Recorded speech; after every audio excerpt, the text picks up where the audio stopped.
modern day family. You blink and it changes. Families are changing by the minute, by the second. Families are way different than they used to be. Everyone's pulled in several different directions all the time. So in that rare occasion that a family does come together, that's when it's time to capitalize on it monetarily. One thing I've noticed that's really started selling a lot better for us and boosted our family sales is when I take a minute and just sit down and connect with the family. Reminisce on old times, talk about things that they used to do, bring them together emotionally, and then I pose them that way. I get everybody in like super close, like really close. That's my image, and that's what's selling. The loose stuff, an environmental pose where everyone's spread out doing their own thing, that still sells. But those really close emotional portraits, that's what we're selling more of these days. So where do you do a family portrait? Where do you even go? Do you go outside? Do you come inside? Well, we're having a lot of success with offering both. So a typical family session of ours, we sell it saying, listen, we're going to do location photography as well as in the studio. And we explain it that in the studio we have very controlled lighting, so we can pinpoint exactly where we need the lighting. And then outdoors, we're going to showcase more of your personal side.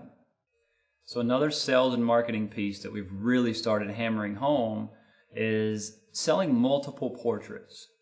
And we used to never really do a lot of that because, quite frankly, we didn't push it much.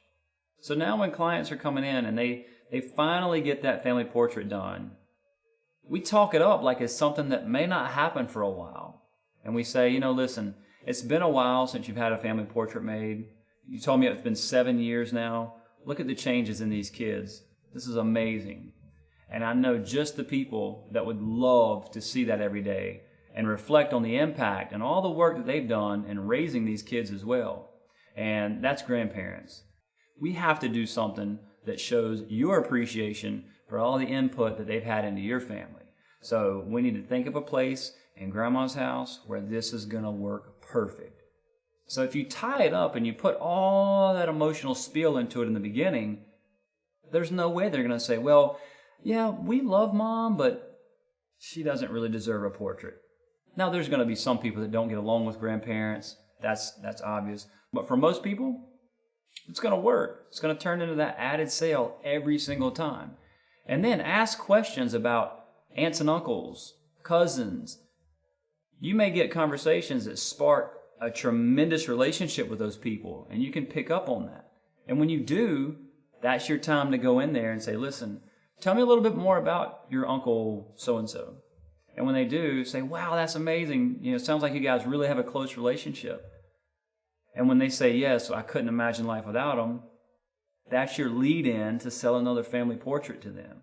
So think about it and don't leave anything on the table.